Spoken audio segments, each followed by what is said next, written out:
And a happy hump day to one and all. This is episode number 110 of the Confessions of a Not So Dangerous Mind podcast. I'd like to thank you all for joining me on this Wednesday. Raining again in New York. What else is new?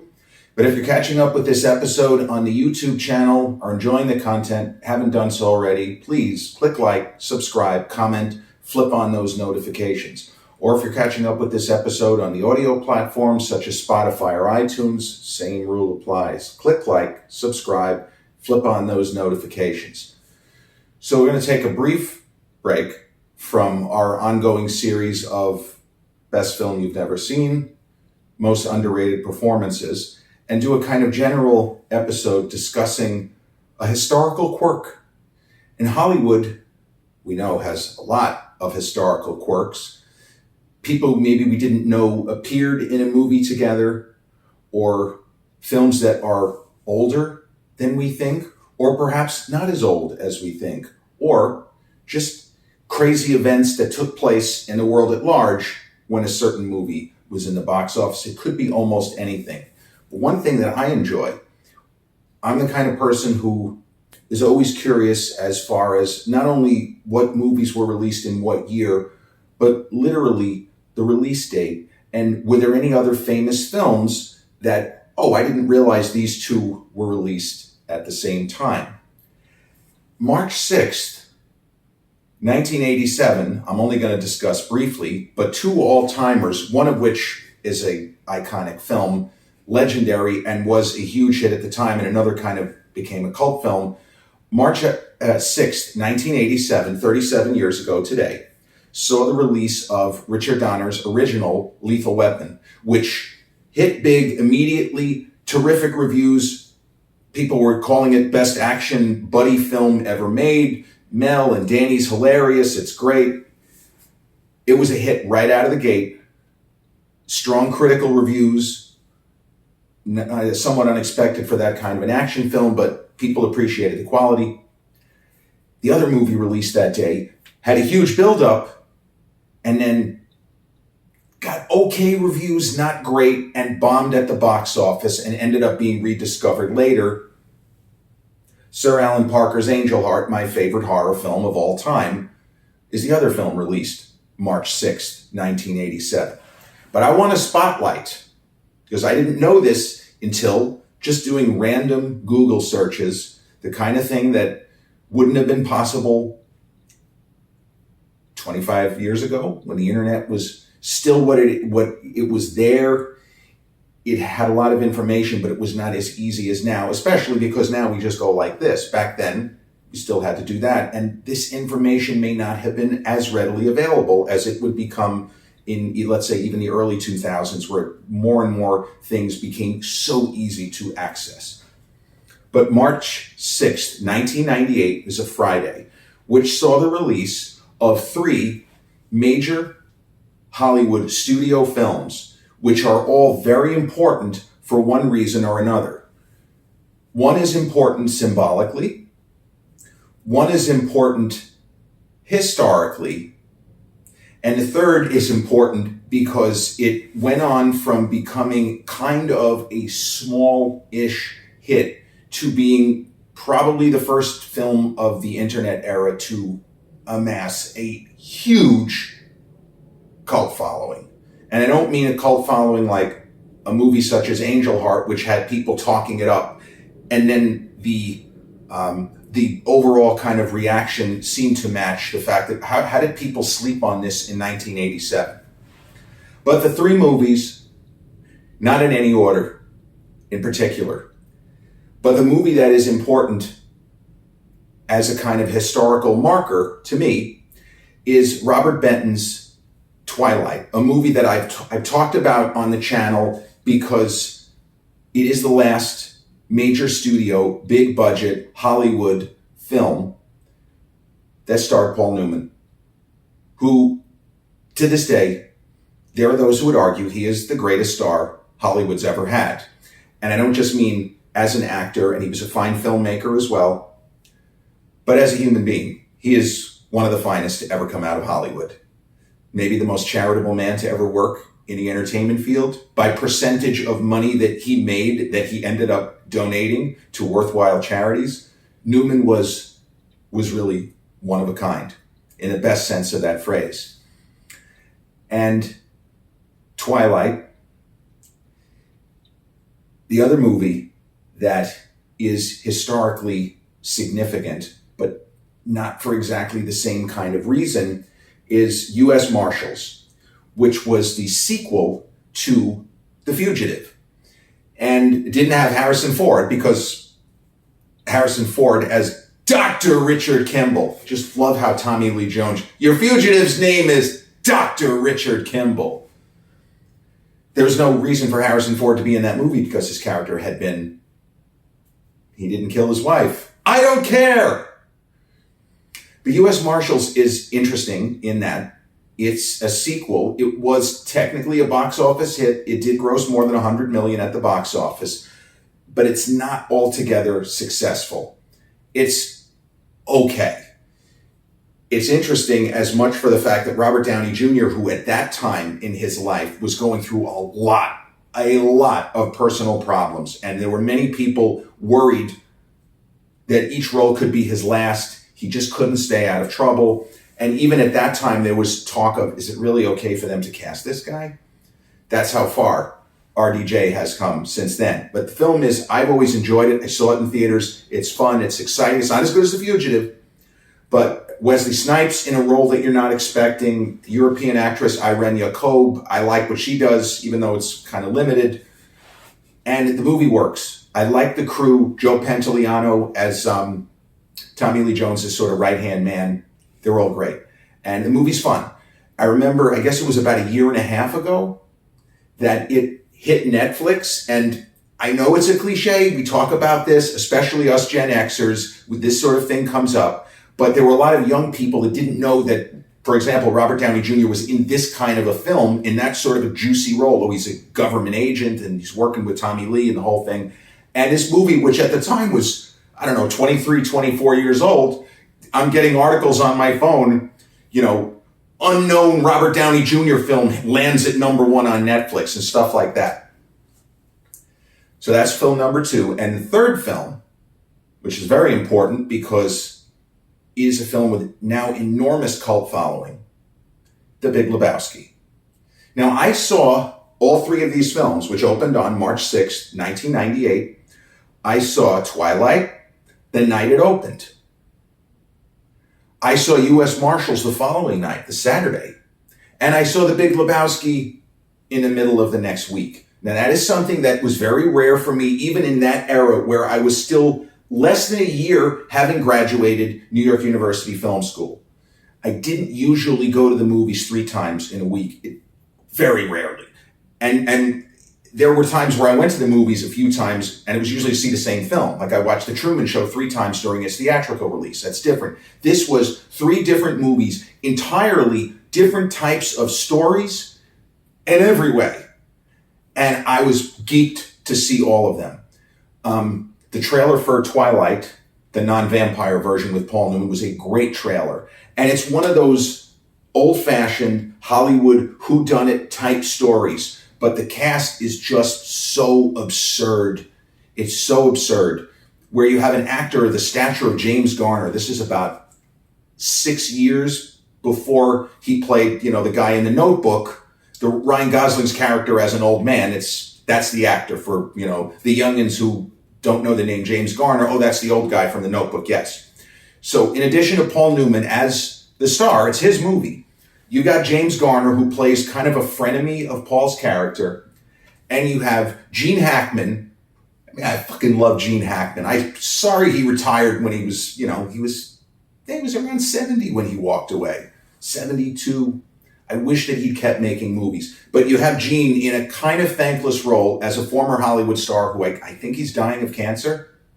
And he's chewing scenery because he has kind of a limited presence and a limited role. Susan Sarandon plays his wife, and that was the era where she had just recently won the Best Actress Oscar for a very difficult film made by her then partner, another major talent, Tim Robbins, We know him from Shawshank and his other roles as an actor. Jacob's Ladder, one of my favorites. But his direction in that movie is just marvelous. It's so tight and so controlled. And it's the sort of story where it could have gotten preachy, but Robbins keeps the reins on, and hits casting in that film. Yes, Sean Penn as the nominal bad guy, but even R. Lee Ermey as a parent of a victim of Sean Penn's character's crimes. R. Lee Ermey from Full Metal Jacket is so perfect in his role, and so tight and so controlled. And that's a beautiful film. Somber and depressing, but absolutely a riveting motion picture. And I remember that year there were many people. Susan was one of the favorites, certainly for Best Actress that year, but there were people that were saying, hey, we love what Mel Gibson did in Braveheart, whether we like Mel Gibson, but Mel Gibson's direction in Braveheart, wow.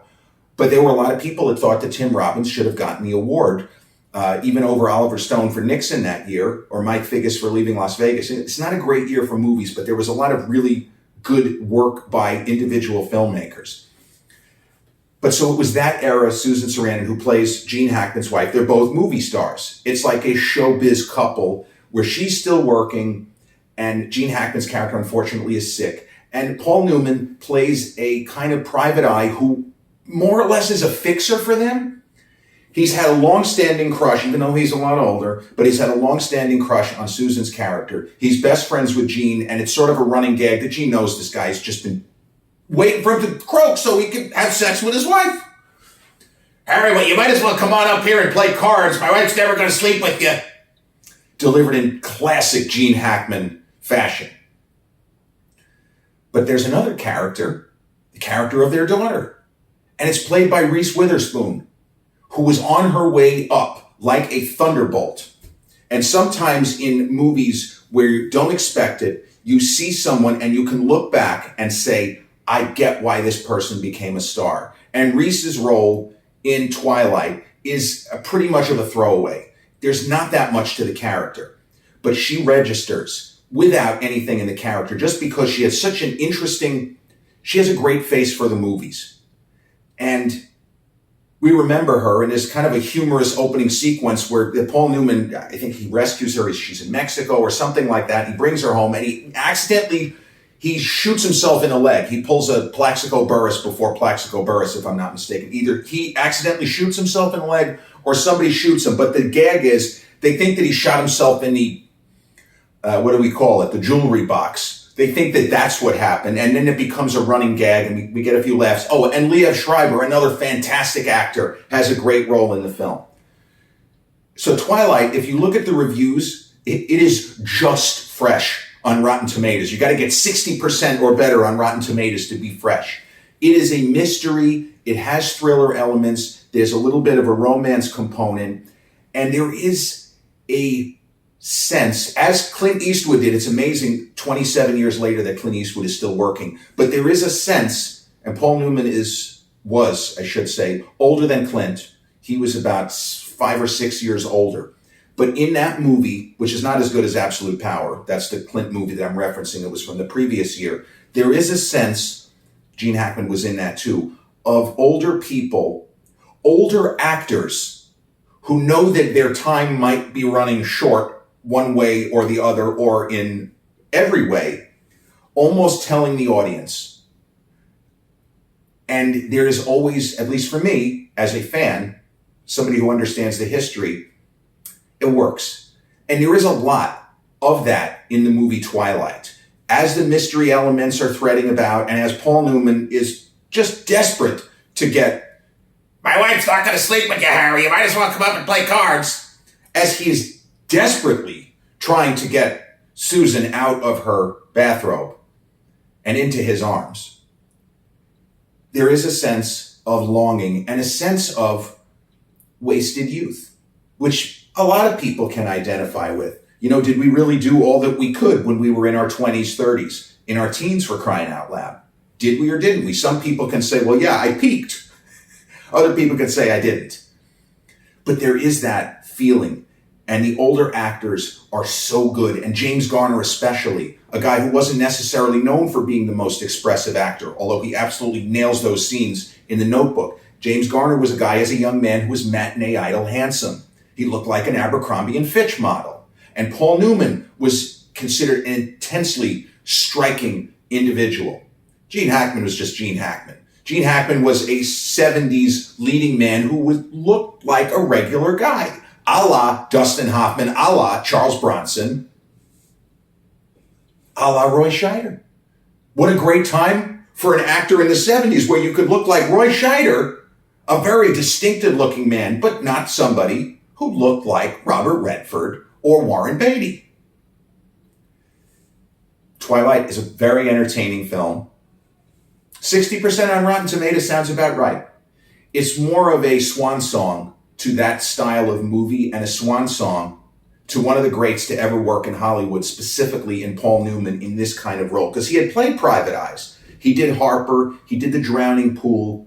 He had movies where he played Fort Apache. He played a cop. He played the lawyer in The Verdict, which was, if I may say, my dad, may he rest in peace. The Verdict was my father's favorite Paul Newman film, about 15 years prior, Absence of Malice. But I remember just seeing that movie in theaters and walking out of it saying, you know what, that was a good movie. Wasn't great, but I'm glad I saw it. And then the next night, I saw U.S. Marshals. And U.S. Marshals, oddly enough, and this was something that was talked about when it hit Netflix and had this incredible burst where everybody suddenly was talking about this movie, which at the time was almost a quarter century old and had been a box office hit. Anything that was dragged over $100 million through the 90s, you start doing inflation and calculating, it made a lot of money. The movie's only got 30% at Rotten Tomatoes. Now, it's not really a good movie. It's a little bit, well, it's a lot bit trashy. And the mystery at the center, which involves Wesley Snipes' character, who also is like a government guy who kind of gets hosed, unlike Richard Kimball, who simply is a victim of a rush to judgment, where evidence seems to have been doctored or fixed to specifically screw him over. You know, the TV show The Fugitive, it was just a fuck up. It was just a mistake and a series of bad luck events. But in the world of the movie, it's actually a lot more devious in The Fugitive. And in U.S. Marshals, there is a sense of evidence being messed with, and the mystery is not as tight. But there are some really incredible action sequences. Wesley Snipes' character escapes onto a train. And I got to be honest with you, as much as I know about movie special effects, I have no idea how they shot this and made it look as believable as it did, because it was like wire work, but not Matrix-style wire work. It was just, I don't know how they did it.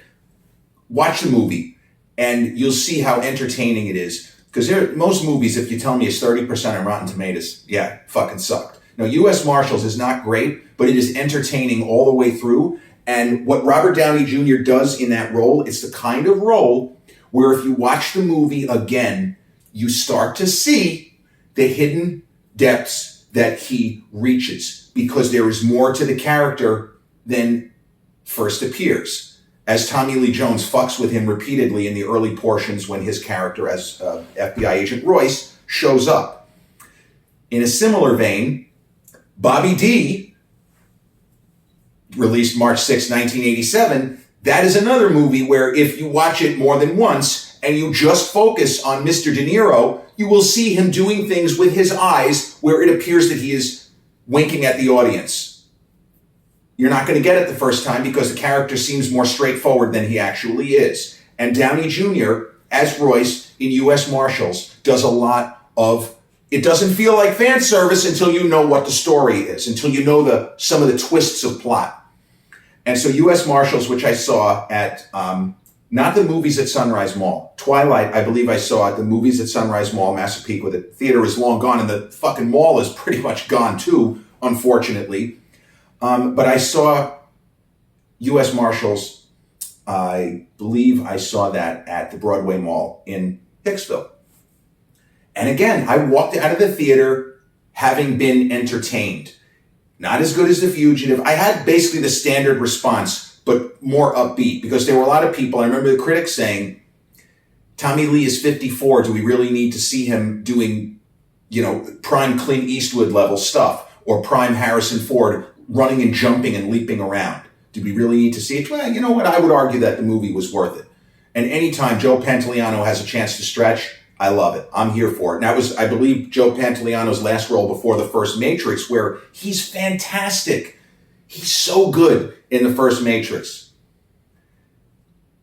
But yeah, U.S. Marshals, very entertaining, great action sequences, and you're probably not going to guess some of the twists that unfold in the final third. And Tommy Lee Jones, Oscar winner, same filmmaker, if I'm not mistaken, Andrew Davis, who did The Fugitive. Although, was it Stuart Baird who did U.S. Marshals? I think Stuart Baird. That was a guy who had also done Executive Decision, if I'm not mistaken. He was a cinematographer who worked with Richard Donner, I want to say, on the original Superman. Very, very talented. But Tommy Lee's character's rage in the final portion of U.S. Marshals is sold perfectly. It's believable. It's one of the reasons I don't get why the score is so low, just because it's not as good as The Fugitive. Well, that was lightning in a bottle. I don't think it was a mistake to make U.S. Marshals. And honestly, I would have liked to have seen another film. I really appreciated Tommy Lee Jones's dedication to not just giving an action movie performance. You could see the gears turning. He's trying to show us a well-rounded, three-dimensional character within the context of an action film. Anyway, that was the second of the three movies released on this day in 1998. And the third, The Big Lebowski. The Coen Brothers, and the Coen Brothers had made a lot of films with cult followings, going all the way back to Blood Simple, which was one of their early films, and Raising Arizona, and Miller's Crossing, which I would argue Miller's Crossing might be the best film they ever made. When people say it's an Irish Goodfellas, they're not really exaggerating. And the performances in that film, from Marcia Gay Harden to John Turturro to Albert Finney to Gabriel Byrne, phenomenal. The frame compositions that the Coen brothers do there, it's on par with what Martin Scorsese achieves in Goodfellas. Miller's Crossing is extraordinary. Now, similar to Fargo, Fargo is a movie that I like, I don't unabashedly love. It is, to me, a 3-star movie that has a lot of good lines. You betcha. Oh, yeah. Oh, I just think I'm gonna barf. Like it, don't love it. It was my dad's favorite Coen Brothers film. And he was a big fan of Miller's Crossing, a film that he kind of picked up late. Miller's Crossing, 1990, Fargo, early 96, and The Big Lebowski, 1998. The Big Lebowski, I think a lot of the quotes and the characters and some of the dialogue and the way the characters are coming across is why it became such an immense cult film. You know, it's almost ridiculous, but even Aaron Rodgers, the Jeopardy host and now somewhat controversial figure for a lot of different reasons that unfortunately have nothing to do with football. But Aaron Rodgers, I'll give him everlasting credit for this one thing. He bought the original sweater that Jeff Bridges' Jeffrey Lebowski, the dude, wears. That is how big a fan of this movie Aaron Rodgers was, and I assume still is. It's not really the kind of cult that you're going to drop at him and say, yeah, it's not really that good. But Big Lebowski, in a similar vein to Fargo, has a kind of mystery, mistaken identity. I don't know if there was there was a kidnapping, right? They did a ringer instead of a ringer, but it has a plot that is not really that important to the story. And when we watch Fargo, we think that, and it ends up being true, but we feel like that story is going in a different direction. Fargo is a bit of misdirection where we say, okay, this is what is going to happen, and then the movie goes in another direction. And The Big Lebowski, because the main character is consistently stoned or drunk or both, there is a lack of focus in terms of let's just stick to the plot. There really isn't that much of a plot. And you have great actors who pop in, from Julianne Moore, with so many iconic lines like, love me, Jeffrey. Jeffrey, love me, Jeffrey. It's almost like Blue Velvet, Jeffrey. What are you doing here, Jeffrey Beaumont? Jeffrey Lebowski, the dude. And Jeff Bridges, in that era, he was still playing leading men, matinee idol kind of roles, even when there were films such as The Fisher King, where his character kind of gets laid low. And Jeff Bridges is a very attractive man. And Jeff Bridges was known for always being fit. going back to the 70s when he was kind of a little bit of a lightweight, and then he made the movie Stay Hungry with Arnold, and he kind of got into fitness. And you look at Jeff Bridges in certain films in the 90s, like American Heart, even Blown Away with Tommy Lee Jones. You can see that Jeff Bridges was a major workout guy. He was really into fitness. And for The Big Lebowski, he allows himself to look older, more decrepit, more disheveled, sloppy, and he grew a gut. He looks like a guy who was never in shape, if we're being honest about it. John Goodman as Walter Sobchak. That is one of the kind of unfortunate non-Oscar nominated supporting performances. Again, John Goodman is fucking money. You want to talk about an actor, when we say someone's money, John Goodman is money. He's always good, but in this movie, he has these quotes, which if it's any other actor, they're not memorable. That rug really tied the room together. This aggression will not stand. You're over the line, mister. I saw it in theaters. I wouldn't even say that I liked it. I thought the film was a miss, not a disaster, a miss. I would have given it 2.5 out of 4. I always give myself wiggle room. I didn't even think it was as good as Fargo, which, as I said, I like but don't love. I wanted it to be something other than what it was. I thought it was going to be a mystery, and the movie is nothing like what it appears to be. There's these weird dream sequences. John Turturro is a scream as, "To Jesus!" Bowling is a big part of the movie. I don't even know if my grandfather saw the film, but there's a lot of scenes set in bowling. Shut the fuck up, Donnie. The number of times, there's a drinking game for you. The number of times in the movie that John Goodman's Walter Sobchak says to Steve Buscemi's Donnie, almost every time he opens his mouth, "Shut the fuck up, Donnie. Shut the fuck up, Donnie." The Big Lebowski. This slow-moving, glacial pace, but it's more of a film, an observational type film. We just happen to be dropped into this guy, the dude. We happen to be dropped into his life at a particular time, and we see him cope, and he has sex with Julianne Moore. You know, wow, that's great. Until he realizes it appears she's trying to conceive, and then it's not so great. But he just goes through his days, smoking weed, but especially drinking one White Russian after another. And just as in the movie Sideways, when suddenly there was a drop in sales of Merlot and a rise in the sales of Pinot Noir because we're not drinking any fucking Merlot, White Russians came back into vogue, thanks to the dude, Jeff Bridges. And oddly enough, despite a career of incredible film performances, and even he has a TV show, is it called The Old Man on the FX network? Jeff Bridges is most closely identified with the dude. When it was his birthday, and when it's been his birthday, and he's a cancer survivor, God bless that man. The dude abides. Happy birthday, Jeff Bridges. Not happy birthday, Oscar winner, Jeff Bridges. How many times he was nominated. The only man ever nominated for an Oscar for playing an alien in a movie, Jeff Bridges, and Starman, Jenny Hayden. I mean you no harm, Jenny Hayden. Red, stop. Green, go. Yellow, go very fast. His way of explaining how Americans drive their cars. An alien figures it out in 20 seconds. This is how you people drive. Red, stop. Green, go. Yellow, go very fast. No. Jeff Bridges will forever be the dude. The dude abides. So those 3 movies were released on the same day. And The Big Lebowski was not really it wasn't a hit. If we judge a hit by grossing, and I don't know if it's kind of assessed the same way now with how media and how marketing and promotion is completely different than it used to be back in the day. But from what I was reading earlier, the budget of Big Lebowski was set at $15 million. Now, I assume marketing, you probably almost have to double that. The film didn't even gross $50 million worldwide. So it's so weird to even contemplate in this fashion. But U.S. Marshals made over $100 million. U.S. Marshals was a box office hit. And The Big Lebowski, it's a stretch to say that it was a hit. Maybe it barely broke back its production cost. maybe it made a little bit, but it did not. It was not a box office success. It was a film that found its audience later, the bigger audience. And I remember Siskel and Ebert, both of whom were, I think Roger Ebert and Gene Siskel both, on their dying days, would have listed Fargo as their number one Coen Brothers film.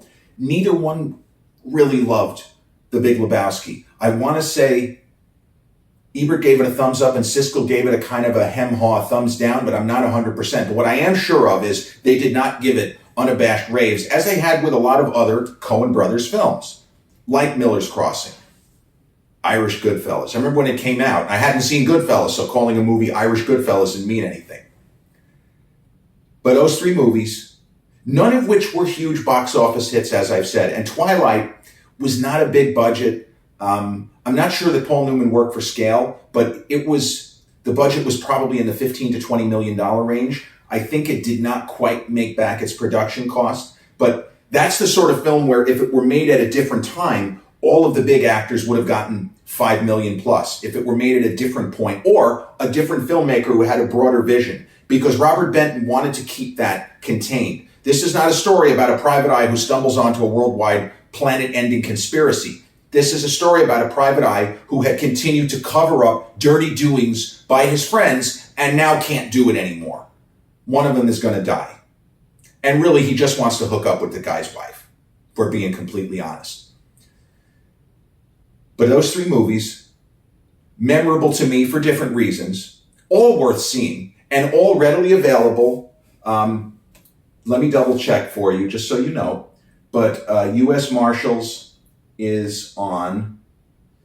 It's available on various streaming services. You can rent it on Prime for $1 or $2. Everybody seems to have different presets. It's weird with Amazon Prime, where one person will say, "Oh, I just rented a movie for $2," and I go on my TV and it's $3. And then sometimes it's the opposite, high definition or standard definition or whatever. But worth seeing, not on Netflix, available to rent. Now, the Paul Newman Twilight, not the vampire series, is free on Pluto. It might be on another app or so. The problem with Pluto is there's so many damn commercials. It would almost be better to rent it for $2 or $3 on Amazon Prime.